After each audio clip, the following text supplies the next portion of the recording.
Salut bonjour and welcome to my very first painting tutorial. Today on the menu we have Bloodborne's Hunter Mob, the very first enemy you will be fighting in a game. As you can see, the Hunter Mob comes in bases with 3 guys on it, which makes painting a bit difficult to access every nook and crannies. So in order to make my life a little bit easier, and also because I want to be painting the bases in a different way, I have separated each and every base in individual character and put them on 25mm bases from Games Workshop. These bases will be sacrificed and not used afterward.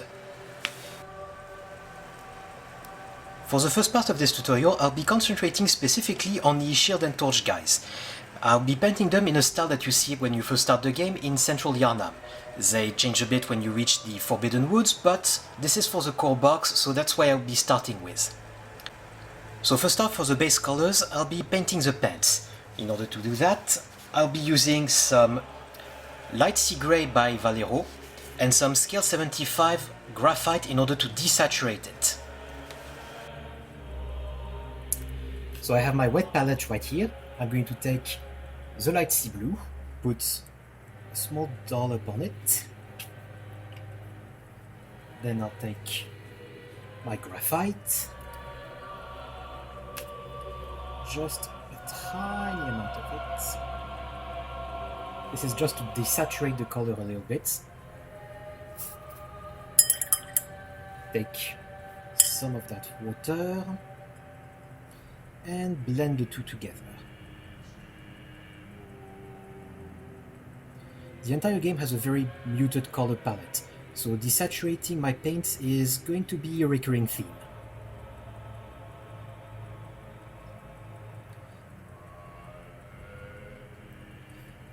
Bit more.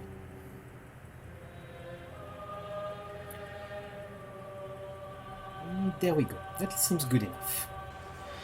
And so now I'll be painting all of the pants.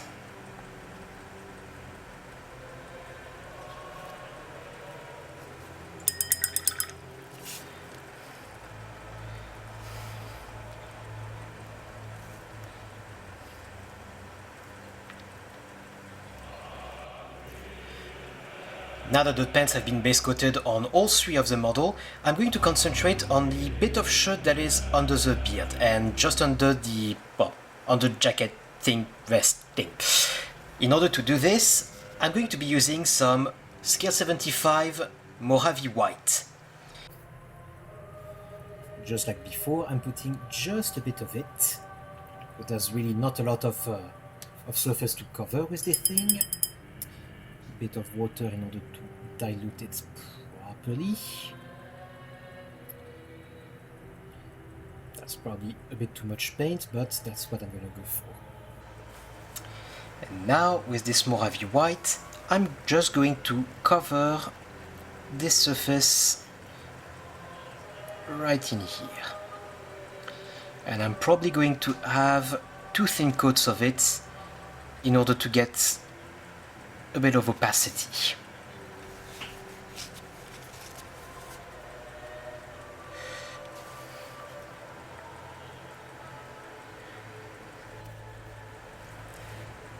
I have now completely base coated the shirt, so I'm going to go on the vest right under the main jacket. In order to base coat this one, I'm going to still be using scale 75 and Ardennes green.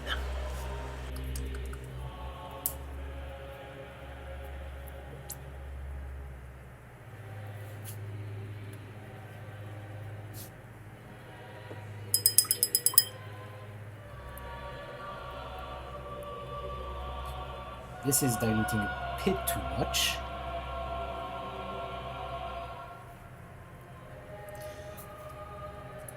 But it will still work. And now painting the inside of the vest, trying to avoid the pants or the shirt.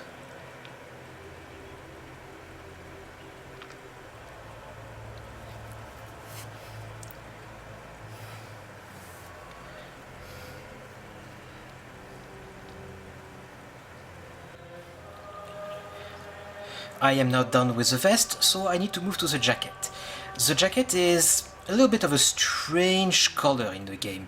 Depending on the times, it looks both like leather or tweed.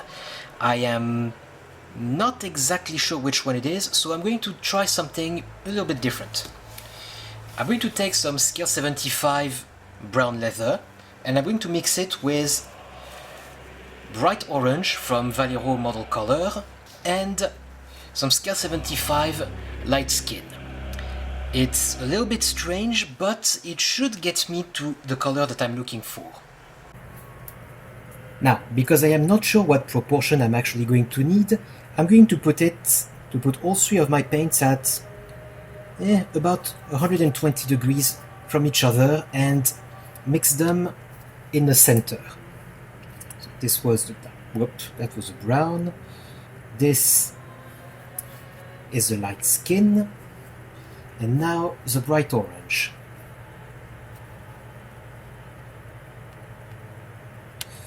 Probably going to not need too much of it, but here we go. Take some water. I'm just going to slim each one of them independently a little bit, and I'll mix them in the center.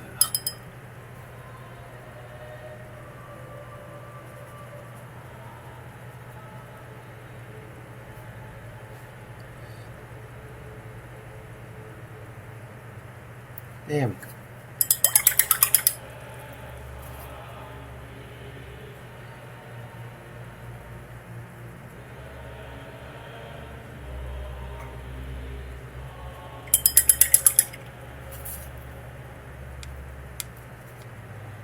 Oops. That's not what I wanted to do, but okay. So first, let's bring some here and start mixing it up a bit. I might actually not need the pale skin. I might be able to get away with just these two.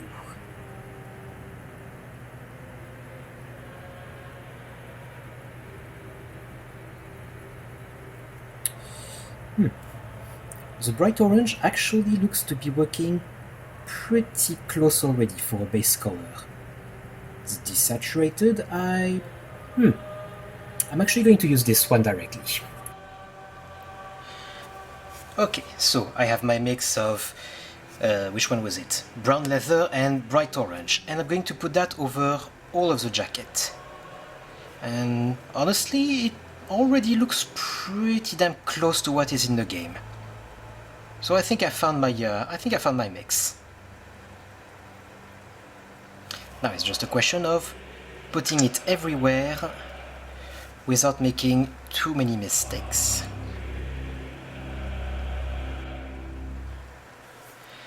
I am now done base coating the jacket. For the next element, considering it's going to be a little bit more difficult to reach, I'm going to be painting the flesh, which is only present on the hands because the face is covered in bandage on this particular model. For the hands, it's still going to be something fairly desaturated and sickly looking.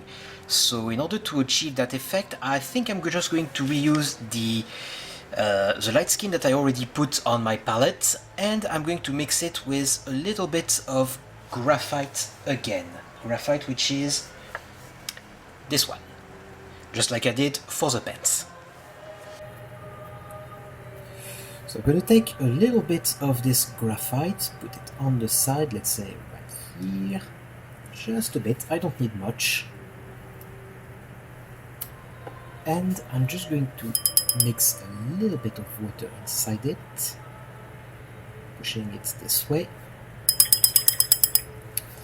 And I'm going to be taking some of this light flesh and start mixing it just a little bit, little by little.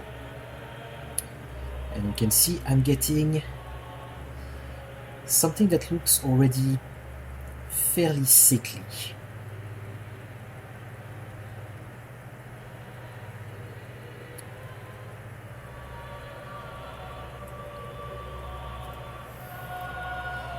like this should be enough, and the shade will make it look even more thick.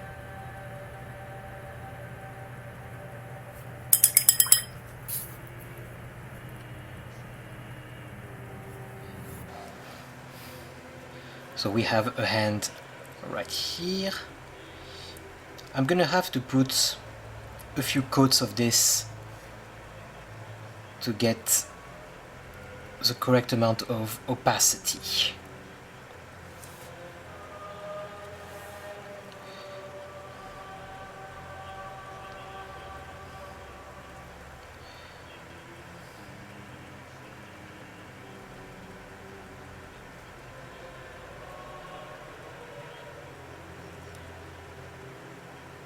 Okay, the hands have been painted. Now I want to base coat the bandages that are all around the model. He has some around his head, the face, and also on his arm. In order to do that, I'm still going to be using some ivory, just like for the shirt, but in order to get it a different color, especially after the shade, I'm going to be mixing some field gray from skill 75. This is going to give me a slightly different color, and it will also look done aged and dirty.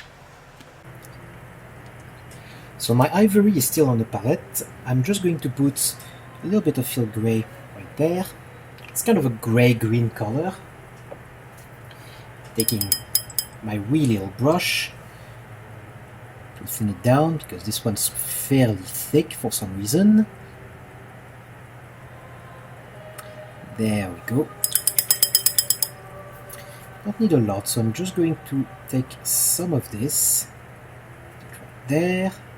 This is the ivory.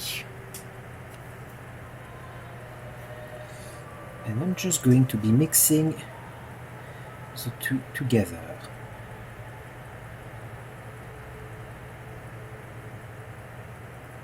It's going to give me this sickly greenish color that I can then put on the bandages.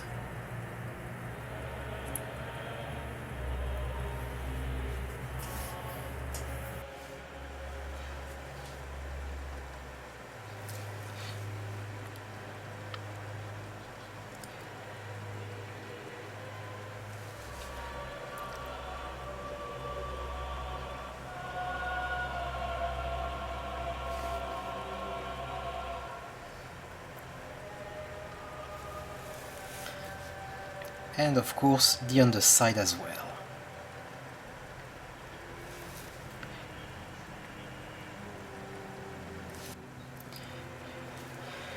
I have now base coated all of the bandages, and I'm going to go onto the hair now to finish the head. For the hair, I'm going to go with this SS Camo medium brown from Warfront. It's a subsidiary of, well, you know, another brand of scale color. Scale 75.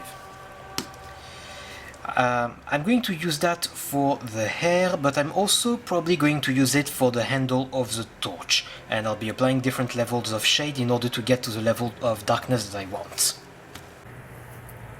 So I'm going to put a dollop right here. I don't need too much of it again. There's only 3 guys and not much details to paint. Thinning it down in equal ways.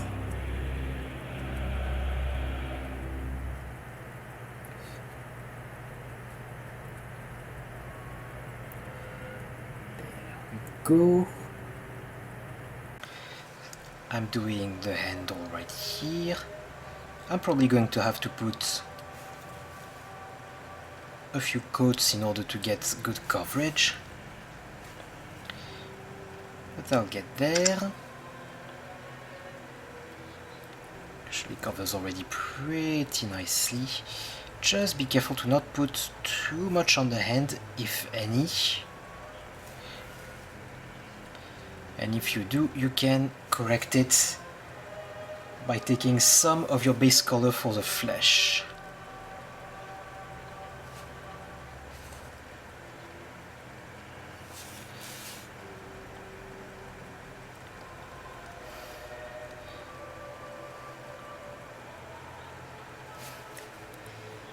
and putting it on the hair as well, trying to avoid the areas that you have already painted.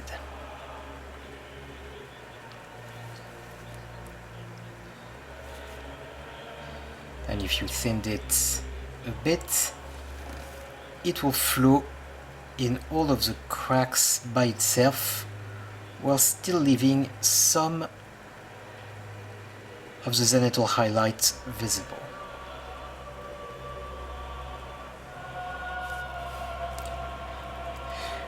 Now that I'm done with the torch and with the hair, I'm going to get onto the shoes. The shoes are kind of a dark grey in the game, so I'm going to be mixing some Army Painter matte black, just a tiny bit of it, and some Graphene from skill 75. So, oh, well, there it goes. So some Graphene. I don't need a lot, it's just for the shoes. And I need an even smaller amount of matte black.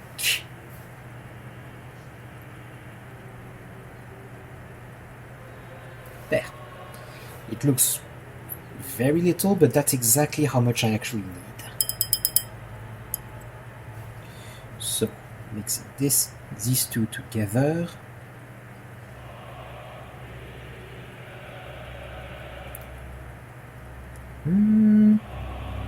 Actually, I can do with a little bit more black.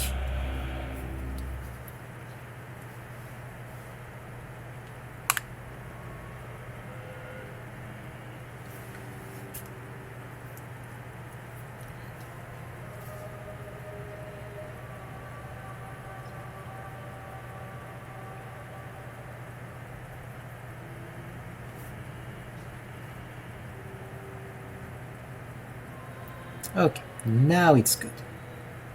And it will be darkened even more when the shade is put on. Okay. So now I'm just applying this to the shoes and avoiding the pants.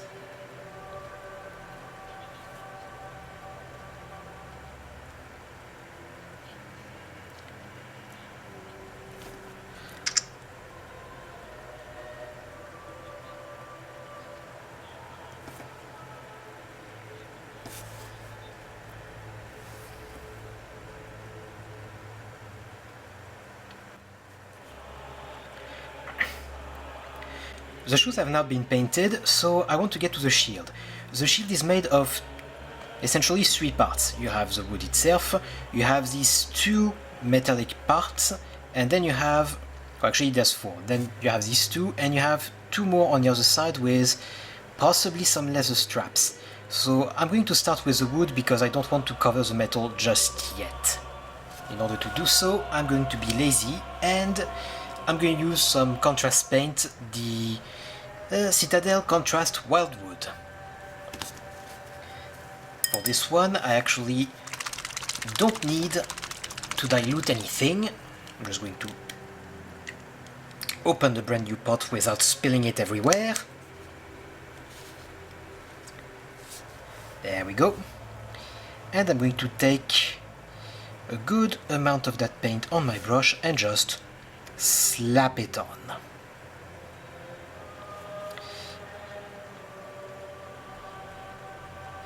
I'm using this paint in particular because I want it to be fairly dark to contrast with the rest. And I'm going to move all of that paint around until I have achieved the coverage I want. You don't need to be too concerned about hitting the other areas because we're going to be shading anyway afterward. Just make sure that it does not pull too badly anywhere.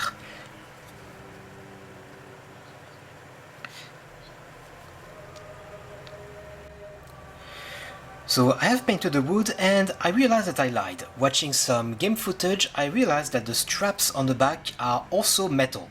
So I don't have any laser to do anymore, which means I'm going to use this. This is scale 75 black metal. On a side note, if you want to have any kind of metallic paint, get the scale 75. In my opinion, it's pretty much the best, and I have almost all of them. So, take some of that metallic paint on your brush, and I'm going to start with these ones. Just put your brush almost parallel to it, and just rub it on slowly. And that should allow you to put exactly the right amount in order to cover these metallic supports without touching the wood under it. Just keep doing it.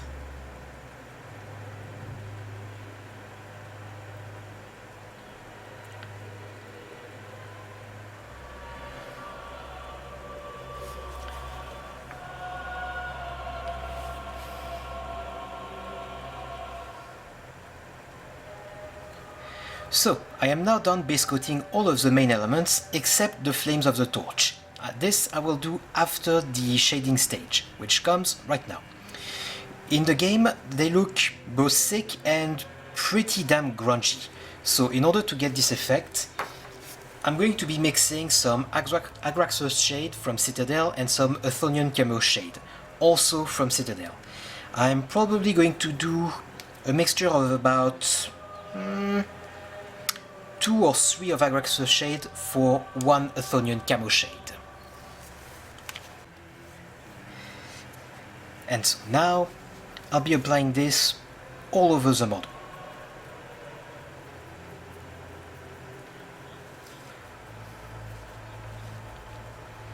Anywhere it pulls too much, just dab it a little bit and move it around.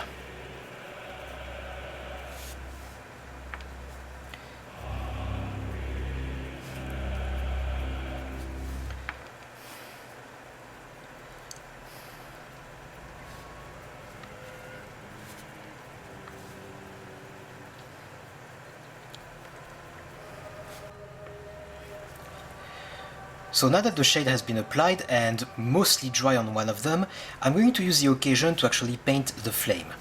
In order to do that, I'm going to go progressively darker, which means at first I'm going to use not scale 75, Vallejo Lemon Yellow as my first color to base the flames.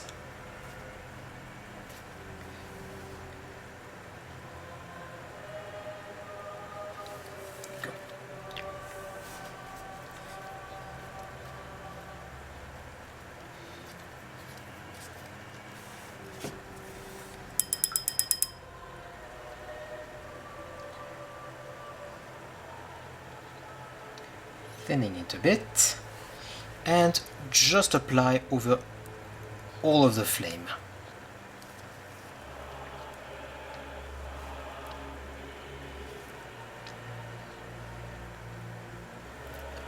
And you're going to need to apply a few coats until this is completely opaque.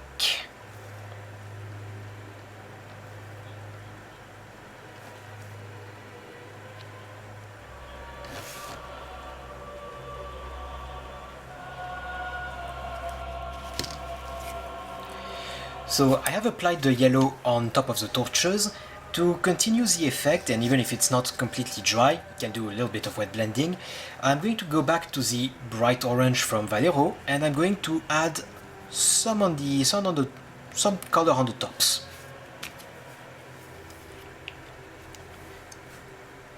Put in a little palette.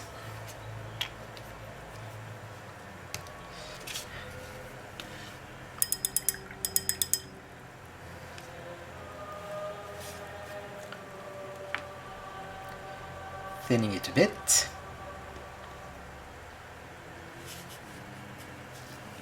The excess.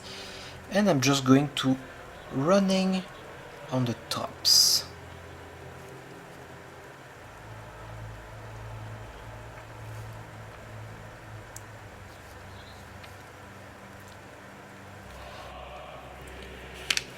I am not done with the bright orange, which means I'm going to go on with the red.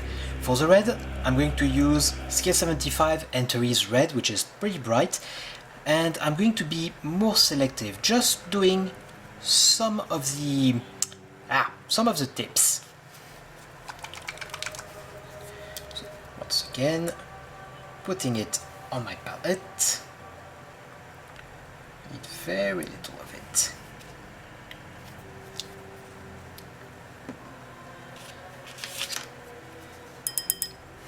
Thinning it down, just a tad.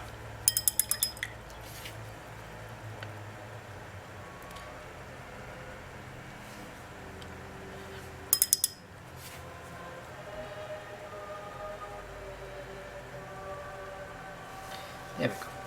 And like I said, I'm just going to do some of the tips. The further away you go, the more you can put.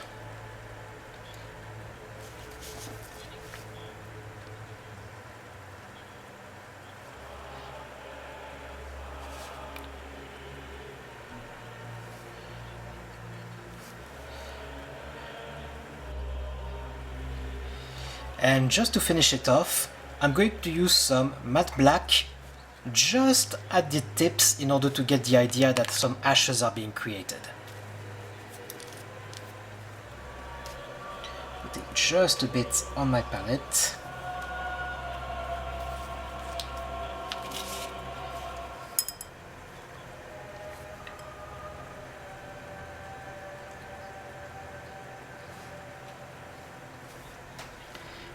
And there was just some black, a few points here and there. It's a case of less is more. Then just potentially following some of the edges.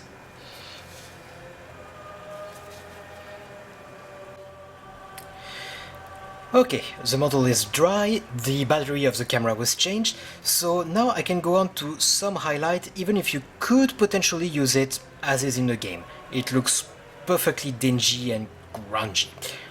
But I want to put a few more details. So, first I'm going to go on to the wood.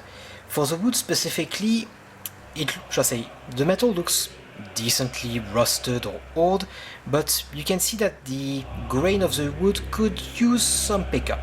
So in order to do that, I'm going to do a very careful dry brush on it. I'm going to take the SS Camo Brown again from Scale 75, the Warfront range, and I'm going to try to use this particular brush. It might be a little bit big, but with just the side, it should be able to get on all of the small flat surfaces without issues. Should being the word of the day. And for the rest, I might do a little bit of a hedge highlight. So I'm just going to put some on my paper towel, like that. I should need very little in order to achieve the effect that I want. So just putting some on the tips, working it inside of the bristles, removing some of it, like so, and then just very carefully rub it in the center.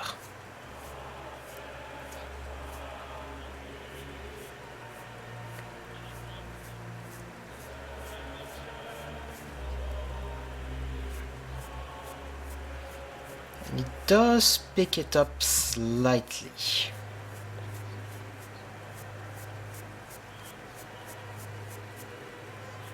So it's just a question of adding more onto it as I go. I am now done with the highlights on the shields themselves, so I'm going to move to the cloth. Right now I want to do everything that can be done with an off-white. So I'm going to do the shirt, I'm going to do the bandage, and I'm going to go back to white sands from Scale 75 in order to do so.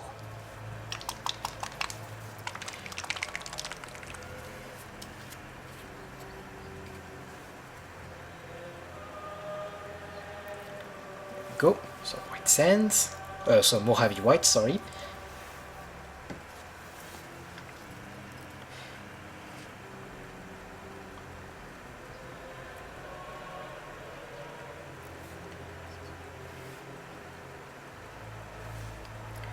There we go. You need the paint to flow fairly nicely in order to get on these details. So I'm just going to go to do the center portion, like so. And then I'm just going to put a little bit of color on some of the bandages, like in the front, so that the eye is drawn a bit more to his horrifically bandaged face.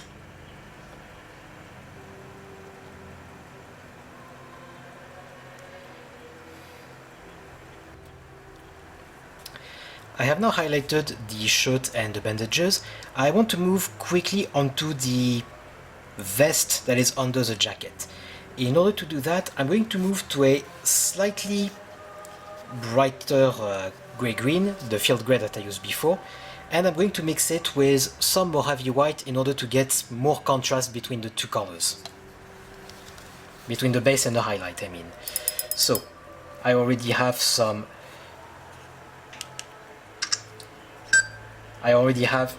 field grey right there, and I have the Mojave white.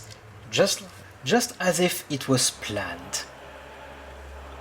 And I should not need any more Mojave white, so I can go and mix the two together.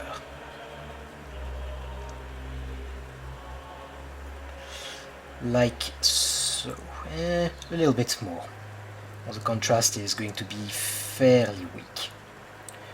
For reference, the previous one, Ardennes green, is still right here.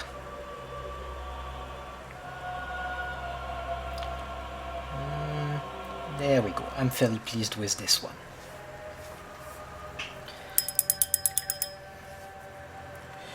So, taking some of the paint, moving any excess, and I'm just going to follow the sides like so.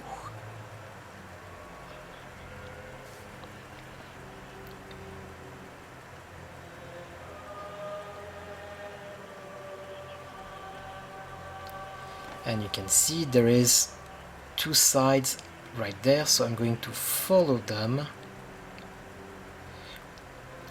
as best as I can. Whoops. And you see, I just made what I didn't want to do. Some of it went onto the shirt. You can just wipe it with a damp brush.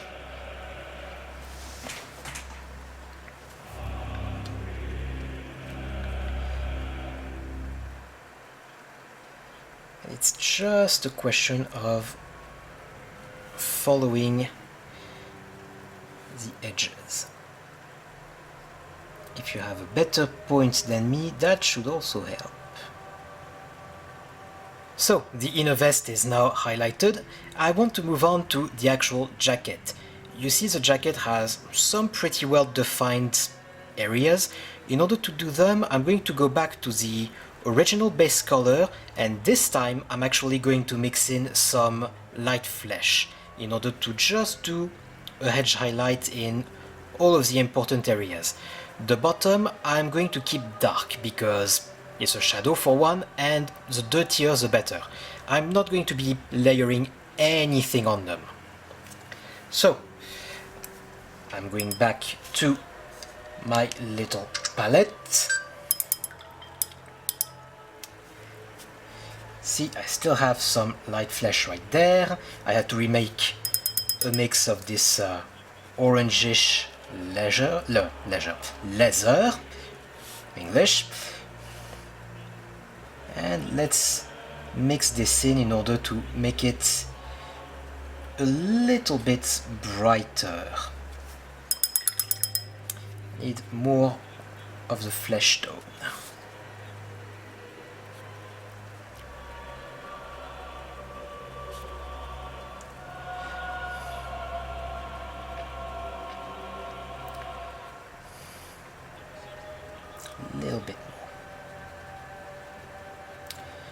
this looks fine.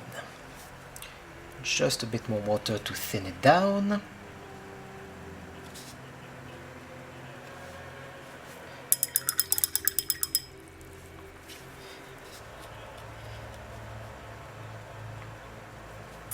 And I'm just going, like I said, for a edge highlight. So I'm going to go around all of these in order to just brighten them a bit. And it will make all of the dinge around even more noticeable.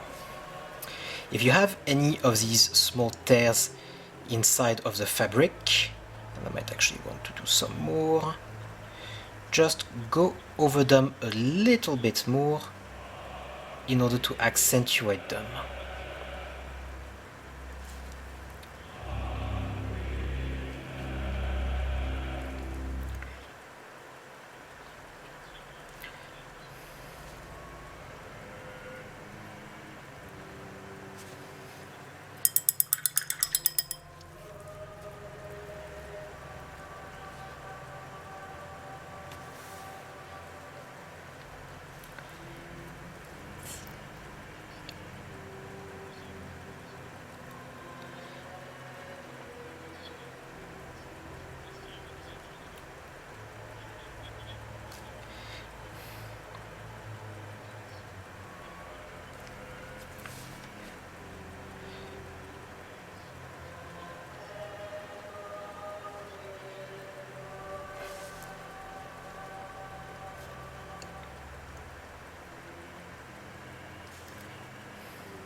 So I am done highlighting the jacket. I'm going to move on to the pants. Previously I was using only some light sea gray. Now I'm going to use pure light sea gray and mix it with a little bit of Mojave white in order to give it a little bit more contrast.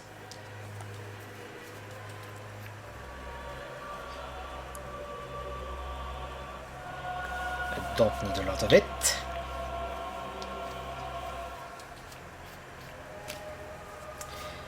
A bit of Mojave white, like so. That might be a bit too much Mojave white actually. I'm going to mix this up right here.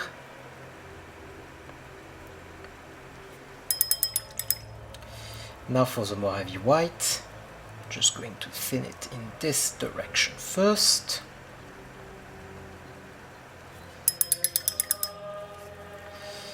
Now, to mix these two.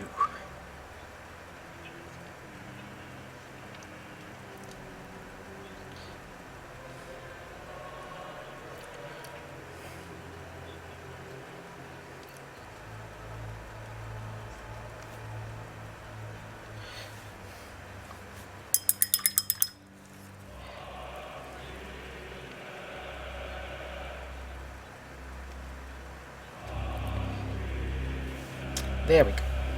So now I'm just going to be painting only the high points. I don't really want to remove any of the grunge on the pants.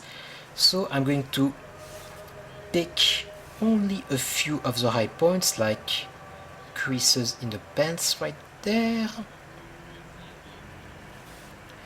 I need a bit more than that. There we go.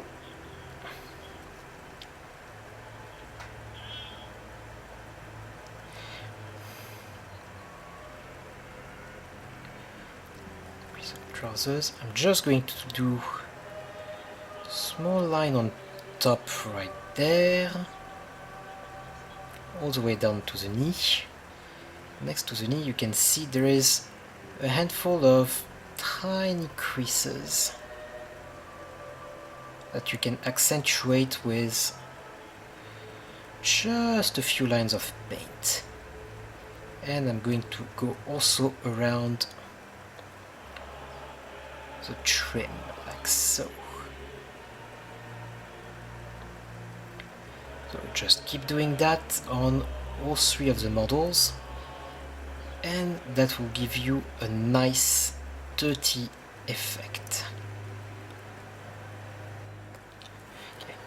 I am now done doing the highlights on the pants. I want to move back to the metal a little bit, and I'm going to dab a little bit of black metal over it. I don't want to do any kind of edge highlight.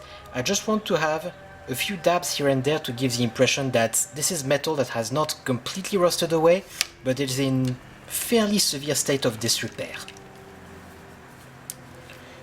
So I'm going to put just, well, that's too much, but that will do. A little bit of water to thin it down. Actually want it to be pretty damn thin, because this is just to give a few hints that this is badly maintained metal.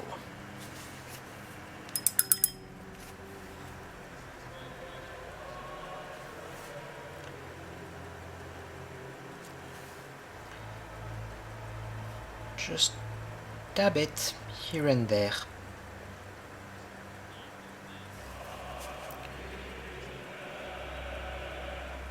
To restore the shine on a few places. And you just do that slowly on each of the models. And I'm gonna move on to the shoes. The shoes are fairly dark, and to highlight them, I'm going to use some blue-gray that will give some impression of remaining shine. Not much, but just a little bit. Yep, goes on my palette.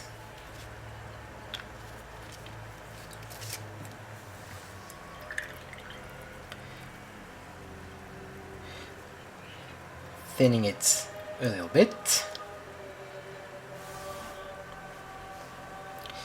And I'm just going to move around the front, kind of following the flat. There. It's essentially a small edge highlight.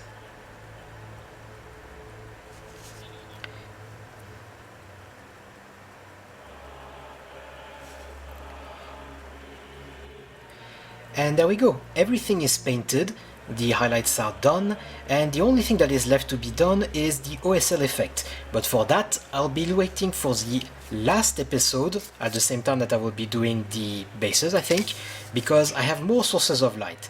So depending on what area they are positioned in, I'm going to have to do multiple reflections. So in order to not mess anything, I'm going to only do it once everything is painted. So thank you for watching. If you want to see the other tutorials whenever they come up, remember to like, subscribe, hit the notification bell, and may you find your worth in the waking world. Salut, bonsoir!